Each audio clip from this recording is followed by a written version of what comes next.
మేఘాల్లో సన్నాయి రాగం మోగింది, మేళాలు తాళాలు వినరండి.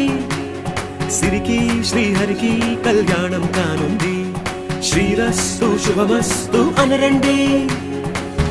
అచ్చతలు గంటో పెళ్లికి అర్థం చెప్పారంటూ, మెచ్చదగు ముచ్చట ఇది అని సాక్ష్యం చెబుతామంటూ, జనులంతా జై కొట్టేలా జరిపిస్తామండి. అందాల కుందనపు బొమ్మవని జత చేరుతున్న చంద్రుని, వందేళ్ల బంధమై అల్లుకుని చెయ్యందుకోవటే ఓరమ.